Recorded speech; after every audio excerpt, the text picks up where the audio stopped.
I never asked to be the neighborhood's charity case. But the moment I pulled my moving truck into Willow Creek Estates 15 years ago, Victoria Harrington, Vicky to her loyal subjects, Karen to anyone with a pulse, decided I was. The welcome basket she handed me at the mandatory orientation meeting was wrapped in pastel ribbon and laced with poison. "We're so glad to have a young widow like you here. Sophia," she cooed, her voice dripping that fake suburban honey, while her eyes scanned my modest three-bedroom like it was a stain on their perfect beige palette. "Just remember, dear, the HOA covenants keep us all safe.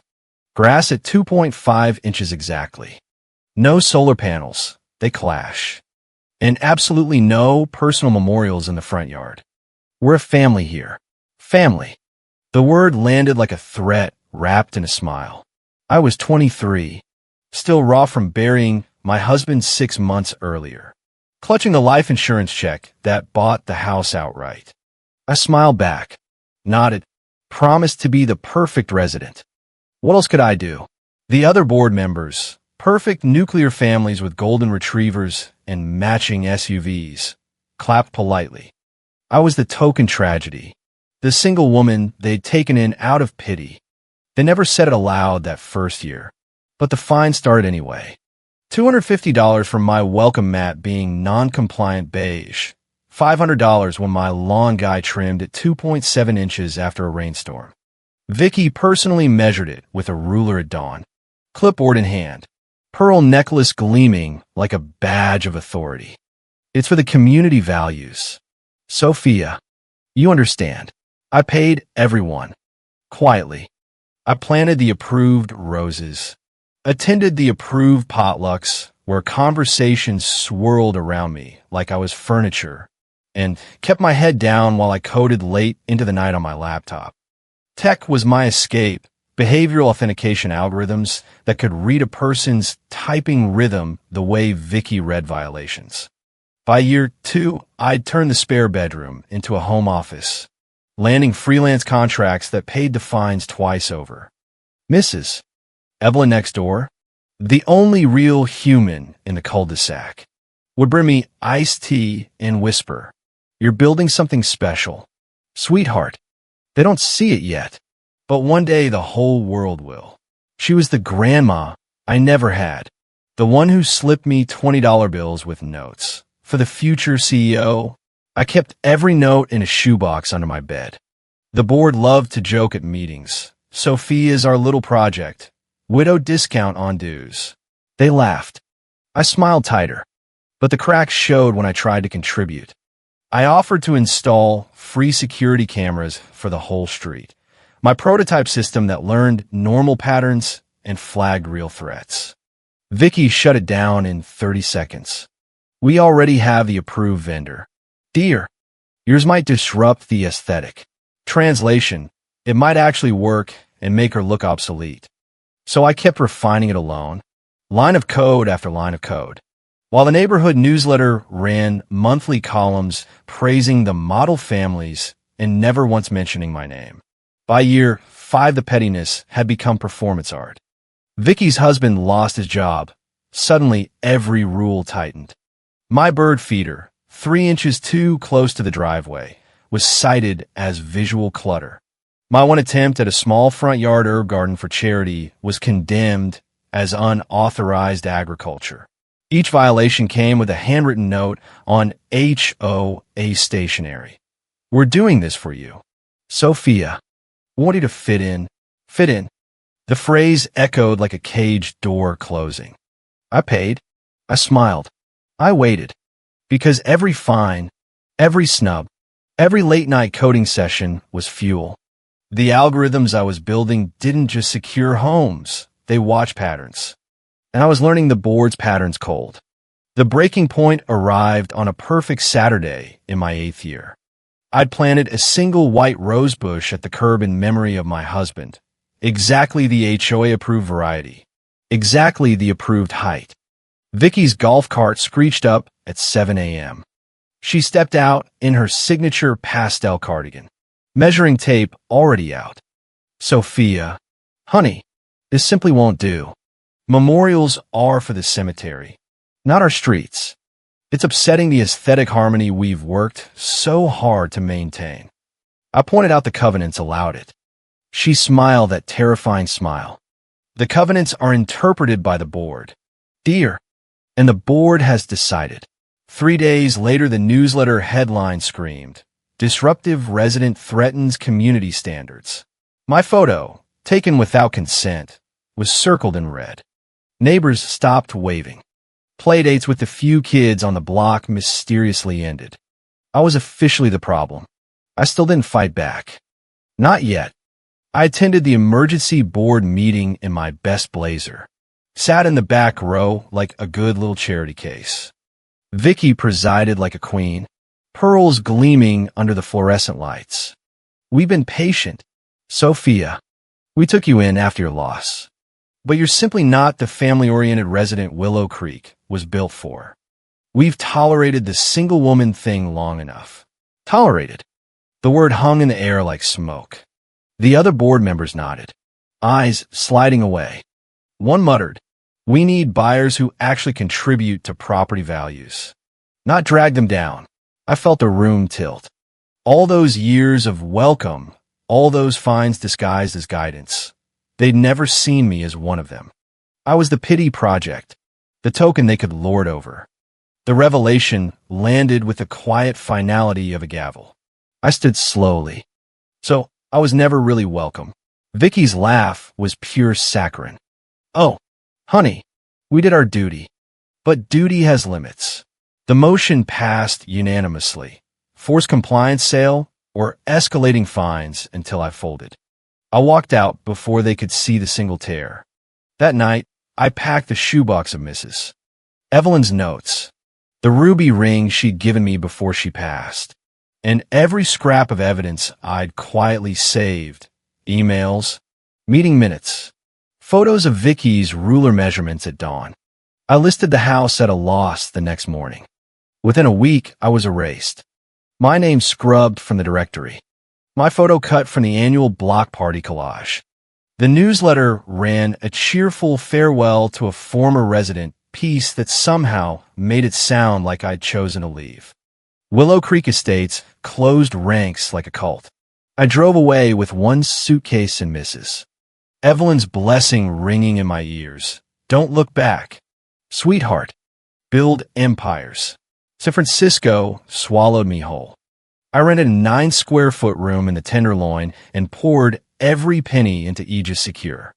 The behavioral authentication system I'd dreamed up in that suburban prison now learned keystroke rhythms, swipe pressures, even the micro pauses that revealed stress or lies. Banks loved it.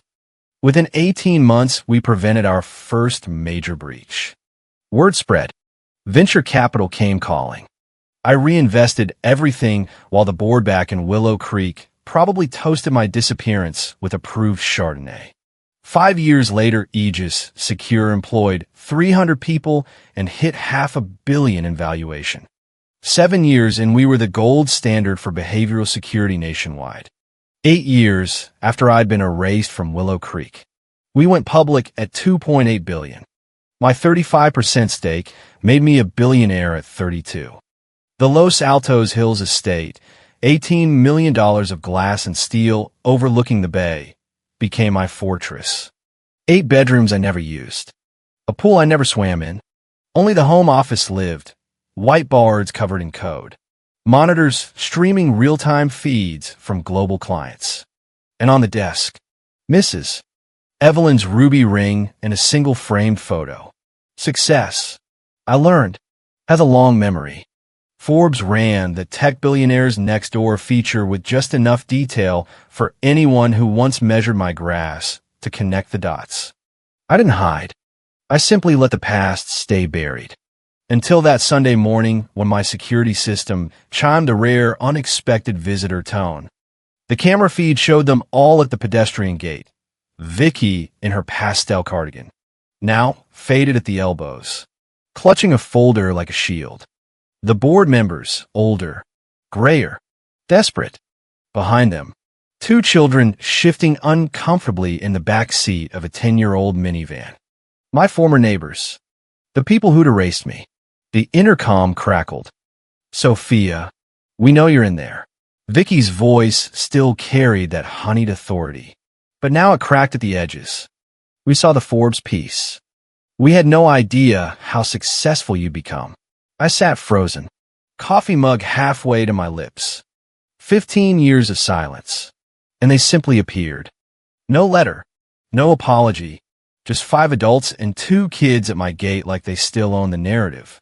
My assistant texted, "Security says they're refusing to leave." Police? I stared at the screen. The children looked lost. One girl, maybe 10, had eyes that reminded me of myself at that age, watching adults decide her worth. I pressed the button. Voice steady.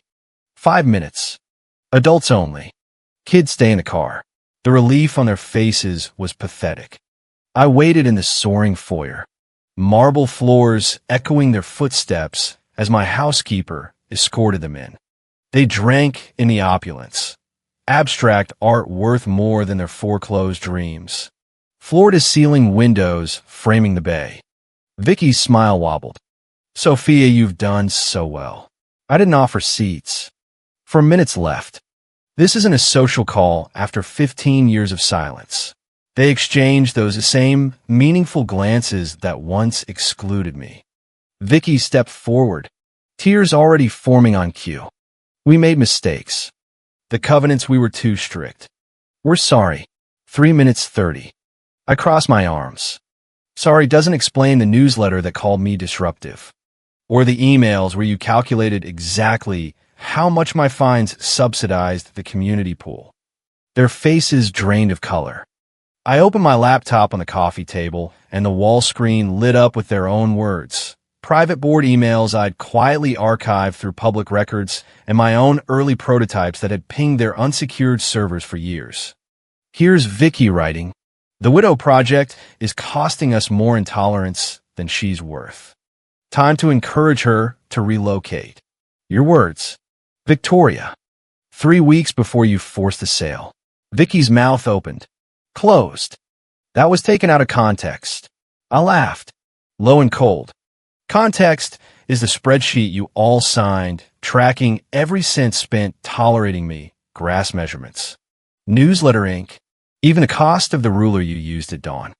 Tax-deductible community improvement. You called it. The room went graveyard silent, except for the hum of my climate control. One board member whispered, "How did you—" "I run the company that protects banks from people like you," I said. The internet never forgets. Neither do I. They sat on my white leather sofa like defendants. Vicky's husband had left her. The engineering firm one board member ran had collapsed under the very regulations they'd championed. Another had been laid off at 41 because tech moved too fast.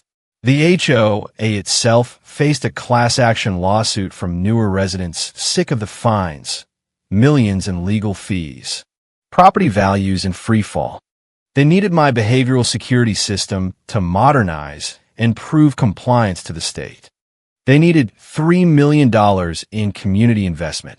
They needed me to forgive and forget. I let the silence stretch until it hurt. Then I pulled up one last slide. The private Facebook group chat from 3 weeks ago. Accidentally public. "She owes us," Vicky had typed. "We raised, tolerated her for 8 years. Without Willow Creek, she'd be nothing. Time to collect." The children's college funds were mentioned. Leverage. I closed the laptop. "You want me to bail out the very system that erased me? The system that measured my grief in inches of grass." Vicky tried the grandma card next. The children. Sophia. They're innocent. Sophie and Marcus deserve better.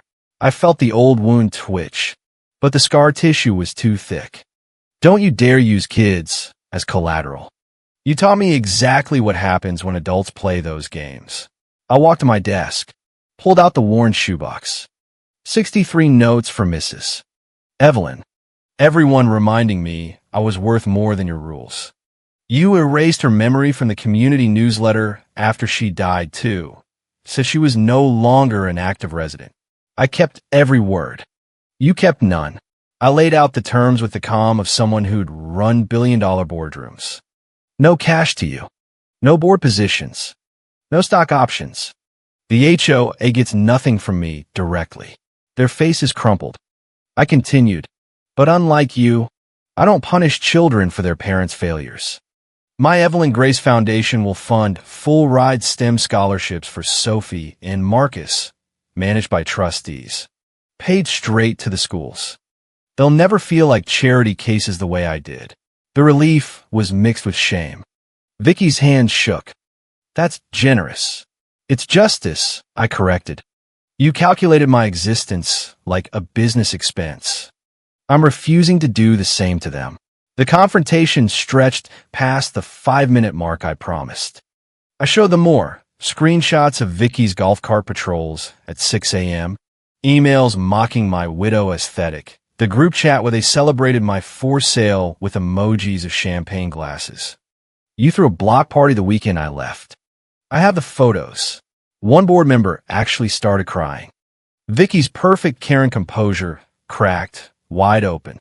We were protecting the community. You were protecting your egos, I snapped. And now the community you protected is suing you into bankruptcy. Poetic. I stood, signaling the end. You'll leave now. The trust paperwork is already with my lawyers. Sophie and Marcus will be contacted at 18. If you try to siphon even $1, the entire fund converts to scholarships for other kids who actually need them. Vicky rose on unsteady heels. We're genuinely sorry. Sophia. I met her eyes. You're sorry now that I have the power. Where was that sorry when you measured my lawn at dawn? When you cut me from the Christmas card list? When you told new residents I was unstable so they wouldn't speak to me? I gestured to the door. Your 5 minutes expired 20 minutes ago. I gave you more grace than you ever gave me. As they shuffled out, I added the final twist. One more thing. Every major lender and insurer in California uses Aegis Secure now. Your next loan application? It'll run through my algorithms. I won't sabotage you. That would make me like you. But I won't help either. You're ghost to me, exactly as I was to you. The children in the car pressed their faces to the glass as the minivan pulled away.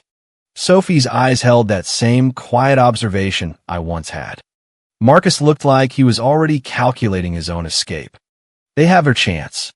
The trust would guarantee it. That evening I sat in the garden I'd recreated for Mrs. Evelyn's old backyard, every rose bush, every stepping stone exact. The ruby ring caught the sunset, throwing red sparks across white petals. My phone buzzed. Foundation paperwork ready for signature. $2 million each for Sophie and Marcus. Locked down tighter than any HOA covenant. I signed electronically, then opened my laptop for tomorrow's schedule. Congressional hearing on cybersecurity. Lunch with the governor. Interviews for European expansion. The work never stopped. Purpose was easier than peace. I thought about the minivan disappearing down the hill. They drive back to a neighborhood in free fall, telling themselves stories about my cruelty, my ingratitude, my cold heart. Easier than admitting they'd thrown away someone who could have helped them years ago if they'd simply seen me. Pride and shame would keep them away better than any security gate I could install. And I was here, in my fortress, proof that sometimes the sweetest revenge isn't destruction. It's becoming everything they swore you could never be. It's opening doors for the next generation that were slammed in your face. It's turning every measured inch of grass into an empire that outlasts their petty rules forever. The security system chimed softly, non-alert. Just a nightly perimeter check confirming all was secure. I stood at the window, bay lights twinkling like stars that had finally decided to notice me. 15 years ago, I'd left Willow Creek with nothing but a shoebox and a promise to myself. Tonight, the people who'd erased me left with nothing but the knowledge that their own children would rise above their mistakes. It wasn't revenge. It was balance. The scales I'd been forced to watch tip against me for 8 long years had finally righted themselves with the quiet click of a digital signature. But the story didn't end at the gate. 2 days later, the local news ran a piece. Willow Creek HOA faces historic lawsuit. President resigns amid allegations. Vicky's photo, still perfectly coiffed, still clutching that clipboard, appeared under the headline. The article mentioned anonymous tips about years of discriminatory enforcement and financial irregularities. My algorithms hadn't actively sabotaged anyone. But public records have a funny way of surfacing when the right search parameters are applied. The community I'd once been erased from was now rewriting its own narrative. And for the first time, the names in the newsletter weren't just the golden families. New residents were organizing, demanding transparency. A few even reached out to my foundation for tech grants to install fair, AI-driven security that couldn't be weaponized by Karens with rulers. I didn't gloat. I simply forwarded the article to my old shoebox, now displayed on a shelf in my office beside Mrs. Evelyn's ring. Proof that empires built on quiet observation outlast kingdoms built on loud control. The foundation kids started sending me updates. Marcus from the foster program I'd mentored had just landed his first coding internship. None of this would have happened without someone believing I was worth more than my circumstances, he texted. I replied the same thing Mrs. Evelyn once told me. It was always possible. You just needed someone to see it. Back in Willow Creek, the board scrambled. Property values had cratered. Buyers were Googling HOA lawsuit California before signing anything. Vicky's divorce became tabloid fodder in the suburban Facebook groups, her husband citing irreconcilable differences over community values. The same values that had once measured my grief in inches now measured her downfall in headlines. I watched it all from afar, not with malice, but with the detached satisfaction of someone who'd finally closed the book on a chapter that never should have been written. One afternoon, my assistant forwarded a curious email. A group of younger Willow Creek residents, none of whom had lived there during my time, wanted to partner with Aegis Secure for a smart neighborhood initiative. They'd seen what my system could do and wanted protection from future Karens, not tools for them. I approved the pilot program myself, pricing it at cost. The email chain that followed was pure poetry. Parents thanking me for restoring trust. Teenagers excited about free coding workshops funded by the foundation. No one mentioned my name in the HOA newsletter this time. They didn't have to. The algorithm that once watched my every blade of grass now protected their freedom instead. I still kept the rigid routine that had built everything. For 30 a.m. Workout. Office by 6. Strategy until midnight. But something had softened. Sarah, my old hackathon friend and now CTO, cornered me one evening over takeout. You're not running from them anymore, are you? I thought about the children's faces in the minivan. No, I'm running toward the ones who come after. She nodded, satisfied. The Evelyn Grace Foundation had expanded to 3 cities, funding boot camps for kids who felt invisible. Every graduation photo on my wall was another rosebush planted over the memory of measured lawns and erased names. Months passed. The Willow Creek lawsuit settled quietly. Millions paid out. New covenants drafted with actual resident input. Vicky disappeared from the public eye, reportedly moving to a condo in Sacramento where no one measured her grass at dawn. I never heard from her again. The gate stayed closed, but the foundation kept opening doors. Sophie and Marcus turned 18 within a year of each other. The trust letters went out exactly as promised. Sophie wrote back first a polite, cautious thank you that ended with, I looked up your story. I'm sorry they treated you that way. I replied simply, don't be sorry. Be better. Marcus's reply was shorter, already applying the behavioral coding principles you funded. Thank you for seeing potential where they saw problems. I framed both letters beside Mrs. Evelyn's notes. The shoebox was full now, 63 from her, 2 from the next generation. Proof that the circle I'd been shut out of had finally been redrawn by choice, not obligation. The mansion still echoed sometimes on quiet nights, but the hollow places where family should have been were filled with something sturdier. Purpose, legacy, the quiet knowledge that I had turned every petty fine into fuel for something unbreakable. The security system chimed the final all clear at midnight. I stood in the recreated garden, ruby ring warm against my skin, and allowed myself one honest moment. Did I do the right thing? I asked the roses. The wind carried no answer, but the stars above the bay seemed to wink in agreement. 15 years earlier, I'd wished on a single cupcake for someone, anyone, to see me. Tonight, the universe had seen fit to let me become the person who did the seeing for others.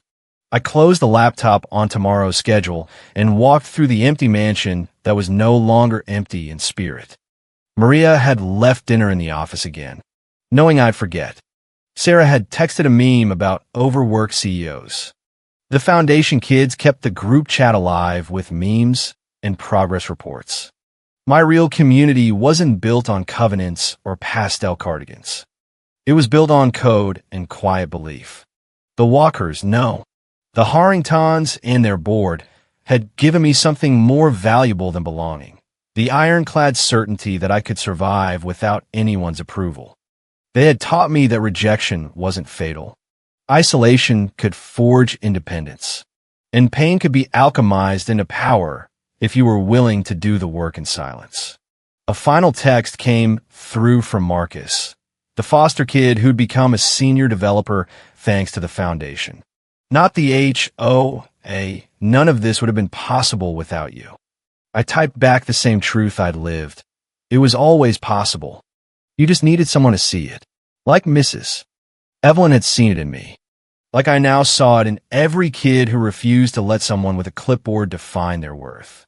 I switched off the lights and stood at the window one last time. Somewhere down the peninsula, Willow Creek Estates slept under new, fairer rules. Somewhere in Sacramento, Vicki Harrington probably still measured her own grass out of habit, wondering where it all went wrong. And here, in a mansion they once would have fined into oblivion, I slept soundly knowing the best revenge isn't burning bridges.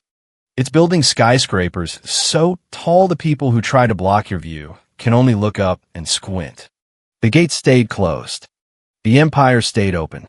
And for the girl who once spent 8 years waiting to be measured and found wanting, that was more than enough. It was everything. Thank you so much for listening to my story. I'd love to know where you're tuning in from. Drop in the comments so we can connect. If this HOA Karen drama hit home, hit subscribe and smash that like button. What would you have done if the same board that erased you showed up begging at your gates? Let me know below. I read every comment. See you in the next one, where we expose even more neighborhood nightmares. Stay fierce out there.